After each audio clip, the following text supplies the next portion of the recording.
They don't want this information coming out. Now, Joel Gilbert, for the rest of the hour, we're going to go into the next hour. I'm going to give you the floor here to run through some of the background of Obama for new listeners, who Frank Marshall Davis is, Dreams of My Real Father. We can put some images from the trailer, Dreams of My Real Father, up on screen for TV viewers. Again, we're a simulcast for your new viewers or listeners. And roll through kind of the background and then the new big bombshells. You've been to Hawaii. You've been to the prisons. You've been to California. You've gone and met with his admitted best friend from college. I mean, you have really done it. And then once you exposed all this, it turns out, hiding in plain view, Obama's always pretty much been admitting it. So let's get into the new bombshell information with investigative journalist, documentary filmmaker Joel Gilbert. Okay, thanks, Alex. Look, the biggest piece of fake news, when they came out with this new term, I guess Hillary brought it up, I just had to laugh because the biggest fake news was Barack Obama claiming to be the son of a Kenyan goat herder who would bring people together. In his book, Dreams from My Father, myself and others were investigating his background, and through my film, Dreams from My Real Father, it was an alternate history that showed that Barack Obama's actual background was a radical leftist. And it traced back to the fact that there was a mountain of evidence that his real biological father was not the Kenyan Obama, but was rather Frank Marshall Davis, the Soviet agent and American communist, who he admits in his own book raised him in Hawaii. In Obama's own book, Dreams from My Father, he says, when I was little, my grandfather would take me to Frank's house, and it was though there was an unwritten, unspoken contract between the two of them. He also dropped a hint when the Kenyan died. He said, I had no documentation to prove that the Kenyan was my real father. So he's been dropping hints. And I reached out, since my film came out, I reached out to Keith Kakagawa. Keith Kakagawa was the character known as Ray in Obama's book. Ray was actually the name of their drug dealer from the Chum gang. There's Ray. His real name is Keith Kakagawa. Obama claimed he was black. In fact, he's actually half Hawaiian, half a quarter Indian, and a quarter black. But Keith has been in and out of prison his whole life, unfortunately. He was part of that Chum gang pot-smoking ring at Punahou. And I became friendly with Keith. He's in prison at Corcoran State Prison in Central California, along with Charles Manson. He's a very, actually, nice, sincere guy. And he was able to share with me over the couple of years that I've known him a lot of information and bombshell information about Barack's upbringing and his relationship with Frank Marshall Davis. I'm going to get into some of those. Here's an example for people on TV. You can see one of the letters from prison, which he sent me many of. And we met quite often and speak all the time. The first things he told me were about Obama becoming very racist and racial, which he said was a result of him hanging out with Frank Marshall Davis 3 or 4 times a week, at least for an hour, and that Frank was essentially his father in every meaning of the word. He gave examples, for instance, that they went to the senior prom, and even though they were 15 years old and the girls were 17 and 18, and Barry, as he calls him, complained that the seniors won't dance with him because he's black. And Keith would point out and say, well, no, it's because we're 15 and we're dressed for a luau. And then Barry complained that he wasn't able to start on the basketball team because he was black. And Keith told him, no, it's because you can't make a shot and you can't rebound. You're on the team because you're black. And Barry went on to talk about how his own grandfather couldn't understand him because he was black. So he said that Barry became a radical wannabe, and it was a result of Frank Marshall Davis turning him on to Angela Davis and Malcolm X, and Barry becoming extremely racial about everything. Then he tells me this bombshell story that when in 1977, he was with Barack, or Barry as he called him, in the Ala Manoa Mall in Waikiki at a sporting goods store. And all of a sudden, Barry says, that's my father over there. And Keith says, what are you talking about? That black man there, I recognize him from the pictures. That's my father from Kenya. And Keith said, no way. And Barack ran over to him and he said, are you Barack Obama? And he said, yes, who are you? He said, well, I'm your son.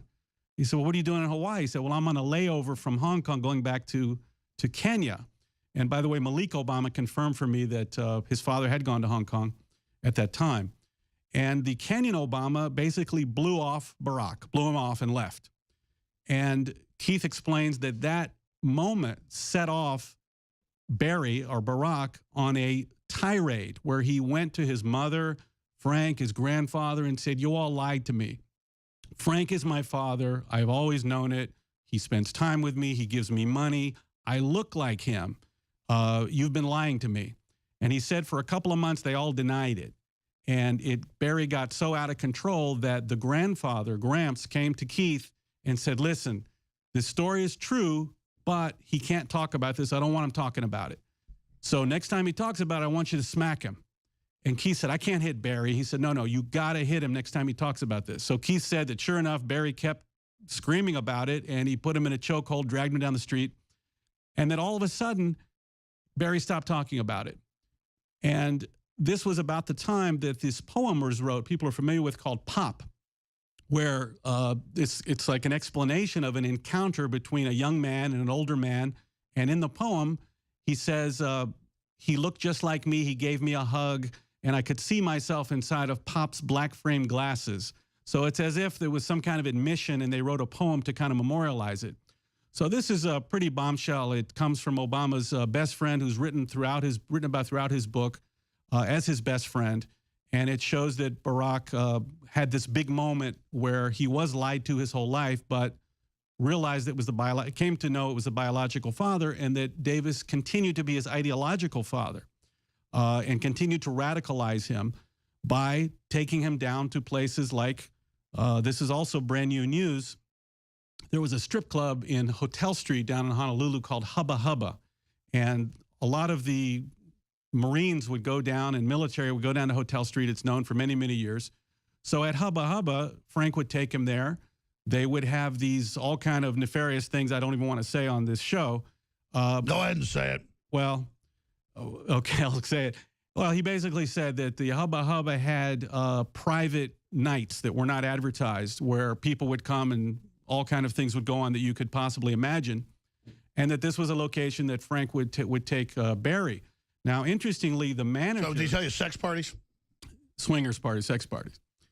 So the manager of Hubba Hubba was none other than Honey Harlow. Honey Harlow was the famous stripper who was the ex-wife of Lenny Bruce, who lived in Honolulu all those years. We have a photo of her?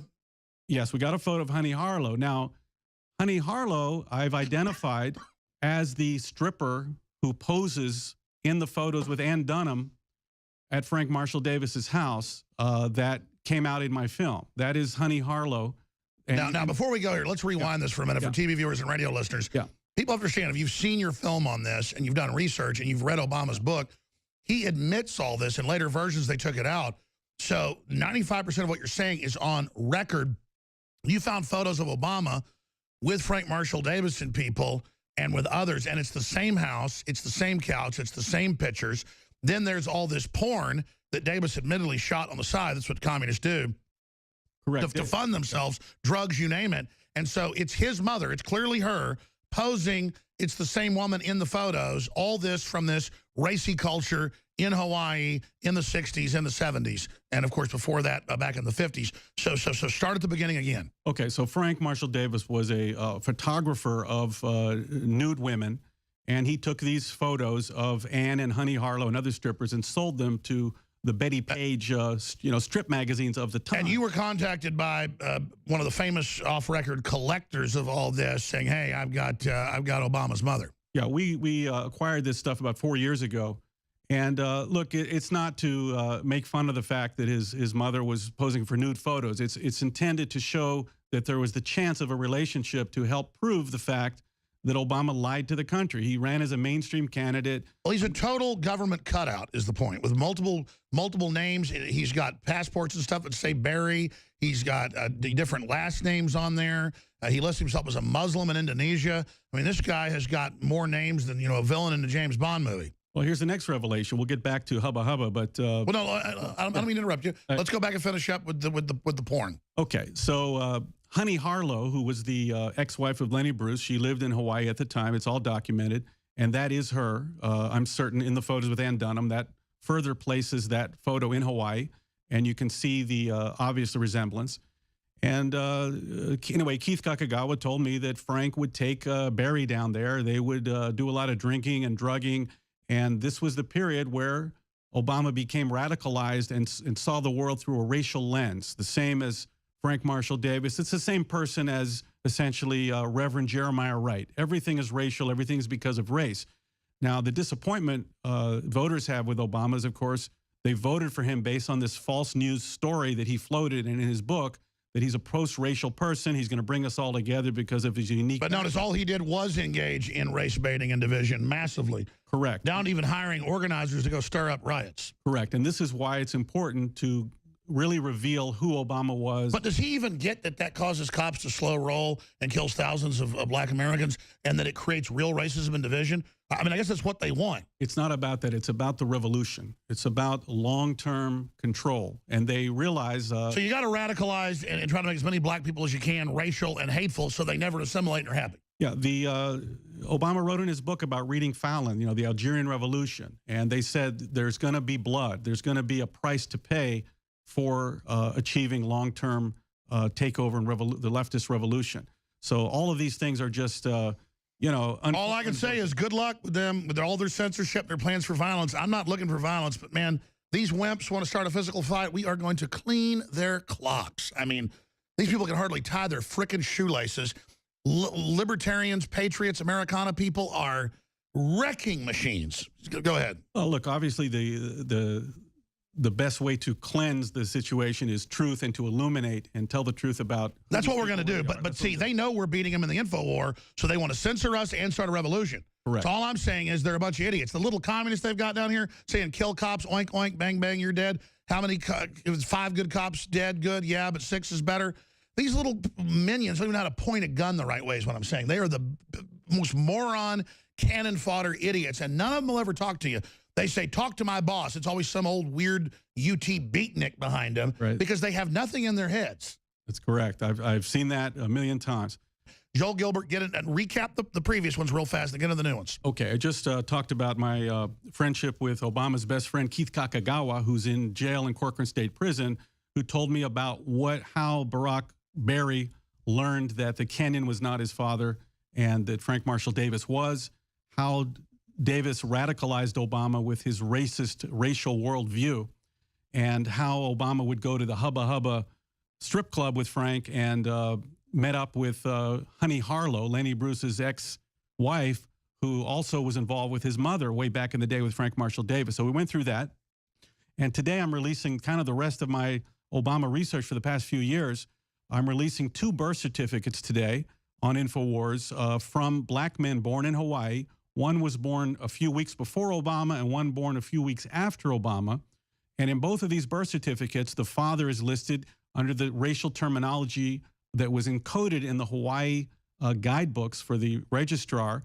The racial designation was Negro, not African.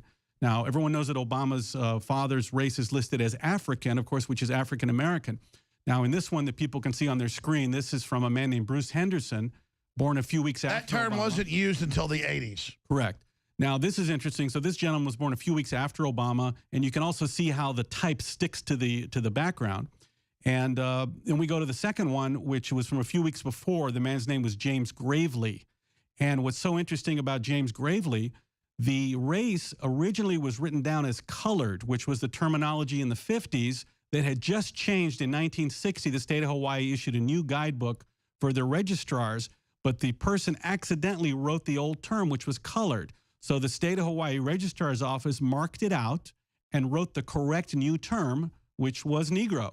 Therefore, by the way, which is just Spanish for black, or it's like Caucasian, it's Caucasus Mountains. Right. But they turned that into a racist term. Words now are racist. So this proves that Obama's birth certificate, where the race is listed as African, never would have survived the review at the Hawaii Department of Health. Just like the word colored didn't survive, the word African would not have survived because the term was Negro. Now, why would this, of course, what became known as the birther controversy was invented by the fake news media. People simply asked questions. They said, if you say you did all these things, why won't you release your college records? Why won't you release your Senate records? Why won't you release your birth certificate? People simply asked a question. Now, I guess they didn't make up the term universityism. Notice how the green paper isn't yellowed either from acid like the original real ones. Totally fake. And Right. again, we're not saying he wasn't really from Hawaii. It was just a fake certificate with the fake father, supposedly from Kenya. They had to do that. Just like the FBI and others say cheese pizza means child porn. So you have Pizzagate. They then, in the media, focus on one pizza place, claiming we're all only talking about that to then discredit the entire Podesta emails. This is how they take things, and they decide what to make everybody focus in on. Then we all go chasing after it. Right. So Obama's candidacy was based on his personal background. My father's a goat herder from Kenya. I have a multiracial background. I'm going to bring us together. I'm going to cut the deficit in half. So we asked a legitimate question: why can't we see your anything about your past? And the birth certificate. College records are sealed. Everything's sealed. So they turn us wanting to know about his past that's sealed into we're saying he isn't really from the U.S. He's from Kenya. So we look, and he is saying he's from Kenya in his college records and in his newspaper that he edited, and his wife's saying it. So we took the bait. Right.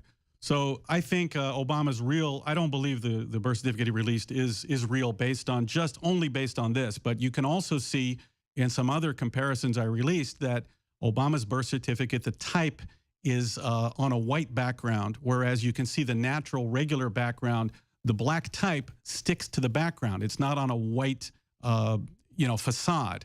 And you can see that in these documents I'm releasing. Sure, it's clearly digital. I mean, look, they even use like the Microsoft Word deal where a typewriter has a new original splat each time. With them, the letters and numbers are identical. They use different fonts but per line, but you can see it's fake. Right. So I believe Obama was always eligible to be president, was probably born in the United States, but it had his real birth certificate probably either was blank with the father unknown or even possibly Frank Marshall Davis. Now, had he released the birth certificate without the name Barack Obama on it, then I think it would have debunked his entire story. Sure. How do you get the name Barry Soetoro? Because we know that's on passports. Well, the Soetoro, they also had another name, which was Sobarka, which showed up on other documents. So Soetoro was the name of Ann Dunham's next husband, which was Lola Soetoro. So when he went to Indonesia, he became Barry Soetoro.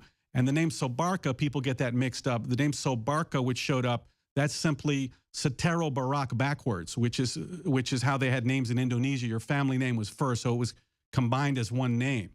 But anyway, I want to release these birth certificates I collected because it shows that Obama was not honest about who his real father was.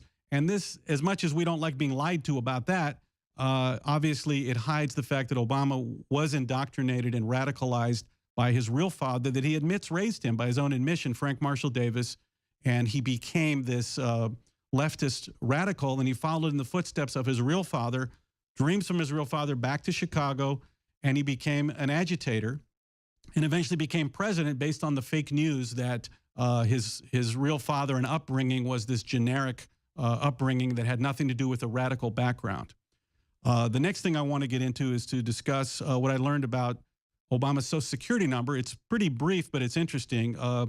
Keith Kakagawa told me that Obama had worked for his father, who had a pest control service called Island Pest Control in the summers, and that Barack is known to the public as having a Social Security number that was issued from Connecticut. And people say, well, how could that be?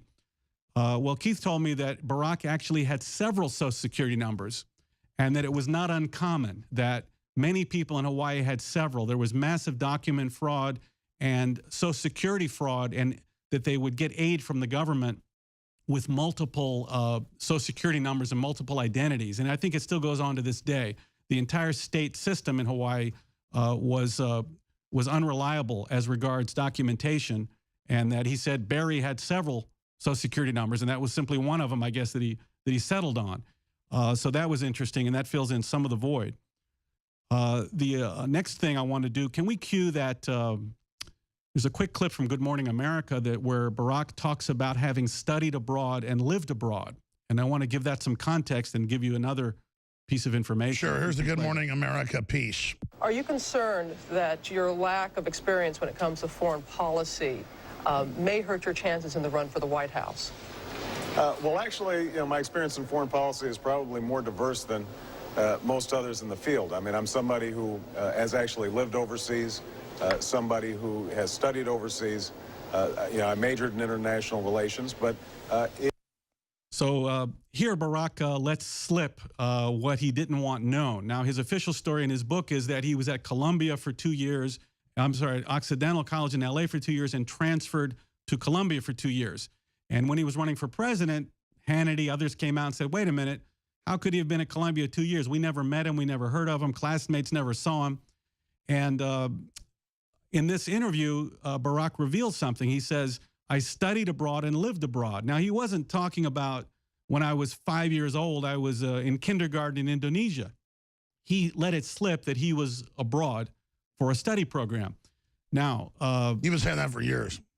Right. So my belief, and I'll tell you why I believe this, is that he was on a junior year abroad in Pakistan as a junior. Now, he talked about being an international studies major here, not a political science major. All the international studies majors at Occidental. Sure, and that's the word. I mean, there's so many people from Brennan to him are reportedly converted to Wahhabism, and he wears that ring and the rest of it. They say when he gave that first speech in Cairo that he spoke better than major imams. And so are you getting at the fact that he was radicalized in Pakistan?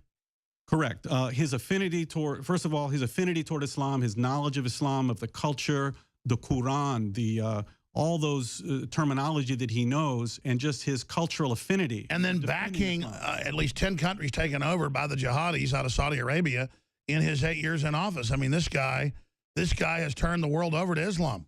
Well, his knowledge and affinity for Islam reflects someone who spent time in a Muslim country as an adult. Now, not just Indonesia. Not as a child in Indonesia. So his mother was... But he did go to a madrasa in Indonesia. When he was a small child. But his mother was living in Pakistan at the time.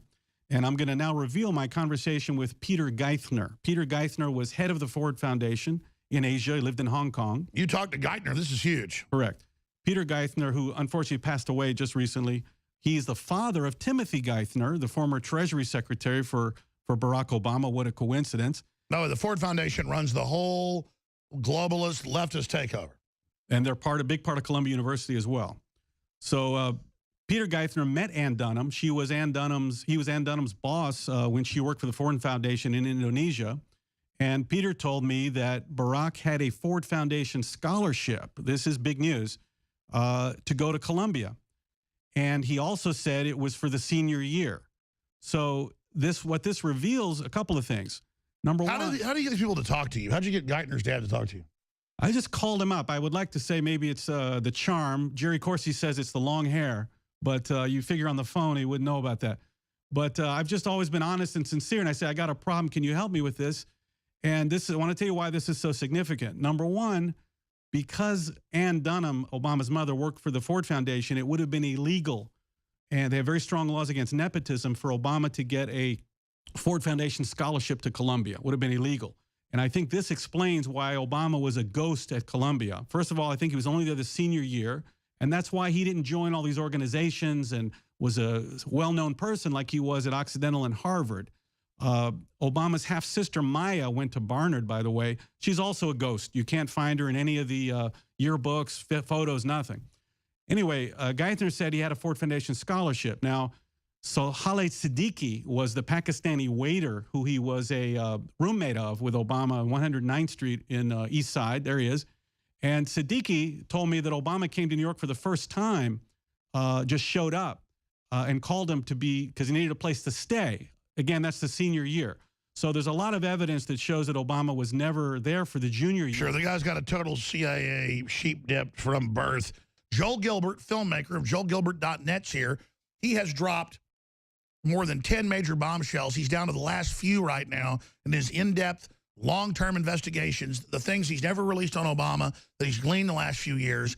Now that Obama's about to go into private action against us, Joel Gilbert is dropping these truth bombs. So let's get into the nose job. Yeah, the last one of the last ones here, had this in my film, but we've got more information. And this is just part of Obama trying to hide the fact that his real biological father and ideological mentor was a Soviet agent and American communist. He ran for president saying, my father's a goat herder, I'm going to bring us all together. Had we known the truth, had he said my father was a Soviet agent who wanted to destroy America and helped the Soviet Union during the Cold War, we never would have elected him. We would not have suffered these 8 years of Obama's fake presidency. The nose job was a way that Obama could hide his stark resemblance to his real father, Frank Marshall Davis. We had plastic surgeons look at this. It's on the website. They testified to it. Obama had an exact Frank Marshall Davis larger nose. I believe he also had a lower lip job, which we haven't verified with plastic surgeons. So they made his nose narrower? They made his nose it clearly did. Smaller and narrower because he looked so much like Frank Marshall Davis. Any connection to Davis would have eliminated him from they took the bump off his nose. They made it a lot less wide. Correct. So he still, to this day, looks almost exactly like Davis, but the nose really, really told a story. And when did he get the nose job? I mean, but 1990, clearly he still had his regular nose. I believe he had one in 2003, and he may have had several because it just, every time it gets a little bigger, it kind of starts to get smaller. So it's quite obvious, and there's plastic surgeons on my website that are very well known nationally that have attested. Well, you can see the bisectional line down the middle. Yeah. So all of... you even see the scar. Good Lord. You can see the scar right there. Yeah. Oh, on the lower lip, you can see a scar. Also, if you look closely, his lower lip does not match the upper lip when you see him in photos. Well, it's like Michael Jackson. You ought to be proud of how he looked. I think he looked better before. I think so, too, you know. But the spitting image of Frank Marshall Davis would reveal an ideology that he did come from a hard left communist background and had no intention of serving America. Instead, it was to serve this leftist ideology, which wants to throw open the borders, legalize drugs, diminish America's place in the world. You know, here's where I don't say we differ. I don't like the drug culture. I know it's destructive. But then the police state that comes out of throwing nonviolent people in jail for using drugs is another evil. I'm for decriminalization. I don't think we like liquor or whatever. It just shouldn't be everywhere. I get Soros is pushing it because the new weed is so strong. It puts you in a little, catatonic fetal position. And I understand the drug culture is part of what the left pushes. But a lot of areas of Europe have decriminalized. It's made drug use actually go down.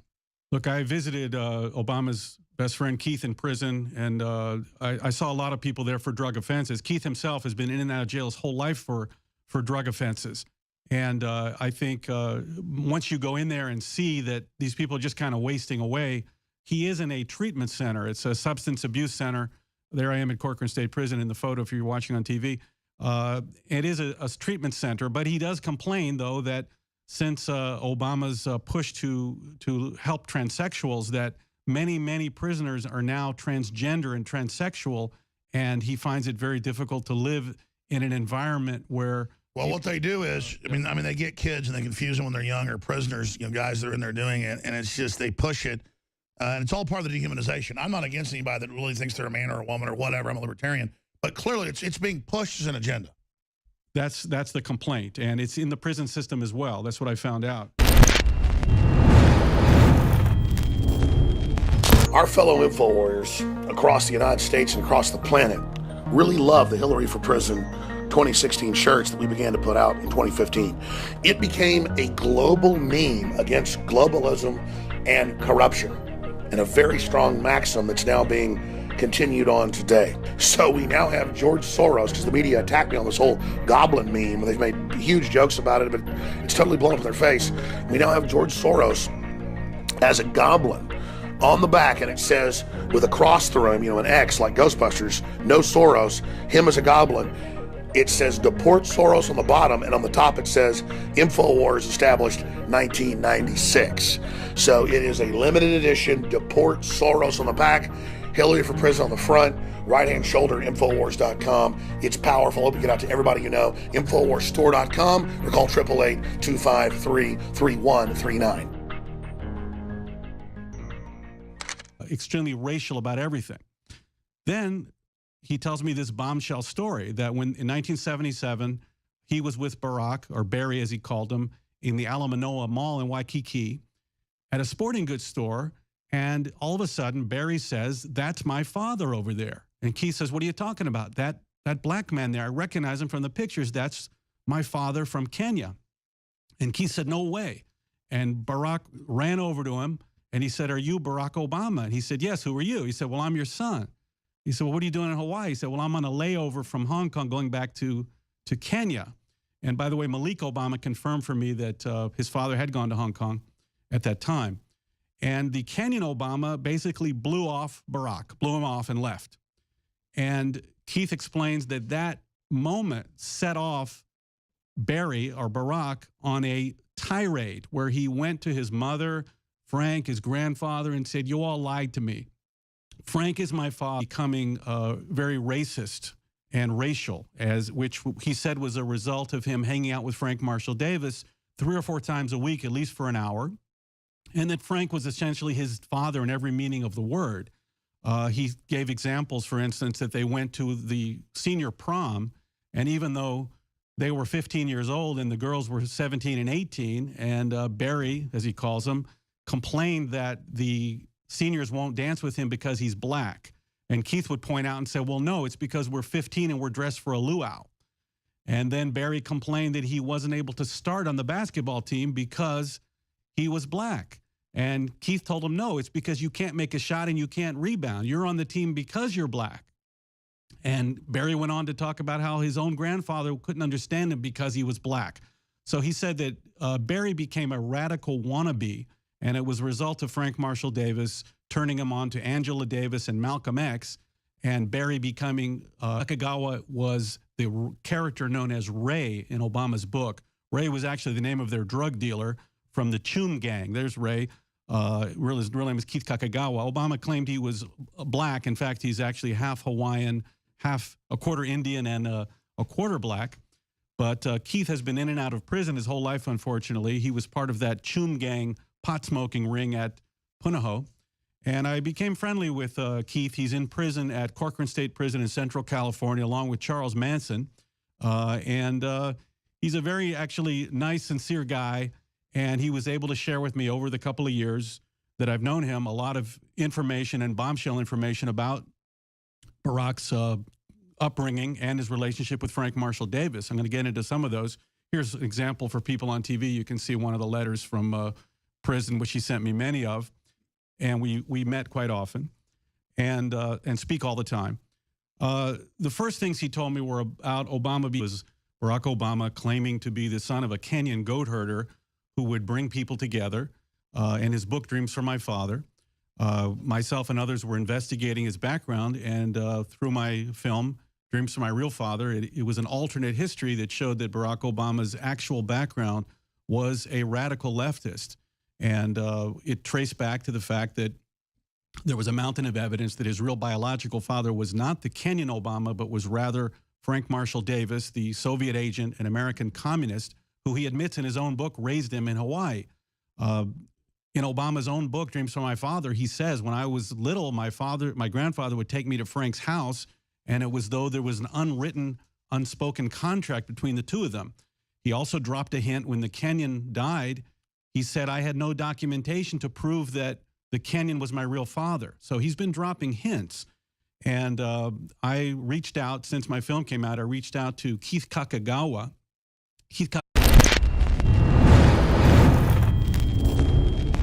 They don't want this information coming out. Now, Joel Gilbert, for the rest of the hour, we're going to go into the next hour. I'm going to give you the floor here to run through some of the background of Obama for new listeners, who Frank Marshall Davis is, Dreams of My Real Father. We can put some images from the trailer, Dreams of My Real Father, up on screen for TV viewers. Again, we're a simulcast for your new viewers or listeners. And roll through kind of the background and then the new big bombshells. You've been to Hawaii. You've been to the prisons. You've been to California. You've gone and met with his admitted best friend from college. I mean, you have really done it. And then once you exposed all this, it turns out, hiding in plain view, Obama's always pretty much been admitting it. So let's get into the new bombshell information with investigative journalist, documentary filmmaker Joel Gilbert. Okay, thanks, Alex. Look, the biggest piece of fake news, when they came out with this new term, I guess Hillary brought it up, I just had to laugh because the biggest fake news